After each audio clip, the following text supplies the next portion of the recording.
తిరుపతిలో శ్రీ కోదండరామాలయం అతిపెద్ద దేవాలయం. తిరుమల తిరుపతి దేవస్థానం పాలనలో నడుస్తున్న ఈ ఆలయానికి ఒక డిప్యూటీ ఈవో స్థాయి అధికారులతో పాటు పెద్ద ఆలయాలకు ఏమాత్రం తీసిపోని అర్చక సంపద ఉంది. ఆలయ ప్రాశస్త్యం దృష్ట్యా భక్తులు కూడా పెద్ద సంఖ్యలో వస్తుంటారు. శ్రీవారి ఆలయంలో పాటించే పద్ధతులు ఇక్కడ కూడా ఉంటాయి. నిత్య కైంకర్యాలు జరుగుతాయి.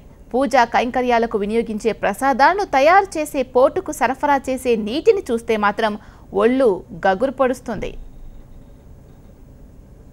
ఇదిగో ఇక్కడ కనిపిస్తున్న ఈ వాటర్ ట్యాంక్ చూస్తున్నారా? శ్రీ కోదండరామాలయంలో పోటుకు వినియోగించే వాటర్ ట్యాంక్ ఎంత అపరిశుభ్రంగా ఉందో మీరే చూడండి. ఈ నీటిని ప్రసాదానికి వినియోగిస్తున్నారని తెలిస్తే దేవుడు సైతం ఆ ప్రసాదానికి దూరంగా ఉంటాడేమో మరి. ఎంతో నిష్ఠతో శుచి శుభ్రతతో చేయాల్సిన ప్రసాదాన్ని పాచిపట్టి పురుగులు పడిన ట్యాంకులో నీటిని వినియోగిస్తున్నారంటే ఇక్కడ సిబ్బంది భక్తి బాధ్యత ఏ పాటితో అర్థమవుతుంది. ఇక ట్యాంక్లో అయితే సాలి పురుగులు గూళ్ళు కట్టుకొని మరీ తమ జీవనం సాగిస్తున్నాయి. 2 అంగుళాల మేర పేరుకుపోయిన పాచిని చూస్తుంటేనే ఒళ్ళు గగురు పొడుస్తోంది. మురికి గుంటగా తయారైన ఈ నీటితో ప్రసాదాలు వండి దేవునికి నైవేద్యంగా సమర్పిస్తున్నారంటే సిబ్బంది నిర్లక్ష్యం కొట్టొచ్చినట్టు కనిపిస్తోంది. ఎన్ని విమర్శలు వచ్చినా తిరుమల తిరుపతి దేవస్థానం అధికారుల తీరులో మాత్రం మార్పు రావడం లేదు. భక్తులు పరమ భక్తితో స్వీకరించే ప్రసాదాల తయారీల్లో పాటించే పద్ధతులను చిత్తశుద్ధితో పాటించడం లేదు. దేవునికే శటగోపం పెడుతున్న అధికారులు భక్తులను అనారోగ్యం పాలు చేస్తున్నారు. దీనికి సంబంధించి డీటెయిల్స్ అందించడానికి మా ప్రతినిధి మోహన్ ఫోన్లో సిద్ధంగా ఉన్నారు. మోహన్, మనం చూస్తున్నాం దేవుడికి తయారు చేసే ప్రసాదానికి సంబంధించి నీటిని ఏదైతే వాడుతున్నారో ఆ ట్యాంక్ మొత్తం కూడా చాలా అపరిశుభ్రంగా ఉంది. మరి నిజంగా ఆ ట్యాంకులోని వాటర్నే వాడుతున్నారా దేవుడికి తయారు చేసే ప్రసాదానికి? కోదండరామస్వామి ఆలయంలో వాడేటువంటి ఈ ట్యాంకు కోదండరామస్వామి ఆలయంలో పోర్టుకు, అదేవిధంగా పక్కన టీటీడీ కళాశాల హాస్టళ్లకు రెండింటికి కూడా వెళ్లే మార్గం.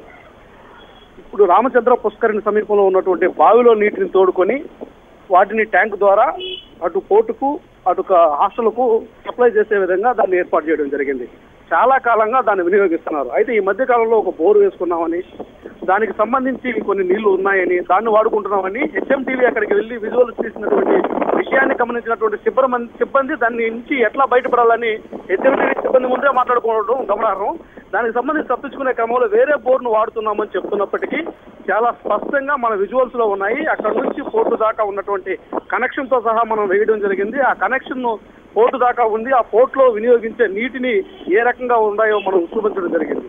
అయితే ఇక్కడ ఏ విధంగా ఇప్పుడు ప్రస్తుతానికి ఏ వాటర్ వినియోగించుకుంటారని తప్పించుకునే ప్రయత్నం చేస్తున్నప్పటికీ ఆ నీటిని కనీసం హాస్టల్కైనా పంపితే హాస్టల్లో నీళ్ళైనా విద్యార్థులైనా ఆ నీళ్లు తాగితే వారి పరిస్థితి ఏమన్నది ఆ కనీసమైనటువంటి ఇసుమంత ఆలోచన కూడా లేకుండా సమర్థించుకునే ప్రయత్నం అయితే అక్కడ ఉన్నటువంటి టీటీడీ సిబ్బంది చేస్తున్నారు. దీనిపైన భక్తులు మండిపడుతున్నారు.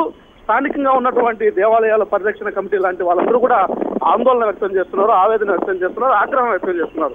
ఇలాంటి నిర్వాహకం వల్లే అప్రతిష్ట పాలవుతోంది టీటీడీ అని కూడా మండిపడుతున్నారు. ఒకరిద్దరి వల్ల అంటే ఇప్పుడు తిరుమల తిరుపతి దేవస్థానాన్ని యావత్తుకు కూడా చెడ్డ పేరు వస్తుందని చెప్పి కూడా మండిపడుతున్నారు. హెచ్ఎంటీవీ విజువల్స్ తీసిన తర్వాత అప్రమత్తమైనటువంటి వాటర్ వర్క్స్ సిబ్బంది దాన్ని క్లీన్ చేసే ప్రయత్నం చేసే భాగంలో ఈ నీటిని వినియోగించడమే లేదు, దేవస్థానానికి కాకుండా హాస్టల్ తిప్పుతున్నాము అని చెప్పే ప్రయత్నం చేస్తున్నారు. కానీ హాస్టల్కైనా ఈ నీటిని ఎలా వినియోగిస్తారని చెప్తే మాత్రం దాన్ని దాటేసే ప్రయత్నం అయితే చేస్తున్నారు. ఇది ఖచ్చితంగా ఆ ట్యాంకు నుంచి పోర్టు దాకా కనెక్షన్ ఉంది. పలు సందర్భాల్లో ఈ నీటిని వినియోగించినటువంటి సందర్భాలు చాలా ఉన్నాయి. ఇప్పుడు లోపల వేరే దక్షిణ మరావిధిలో ఉన్నటువంటి బోర్డు వినియోగిస్తున్నామని చెప్తున్నా ఇది మాత్రం తప్పించుకునే ప్రయత్నం అయితే చేస్తున్నారు. Right, thank you Mohan. మరిన్ని అప్డేట్స్ చూసే ముందు న్యూస్ టైంలో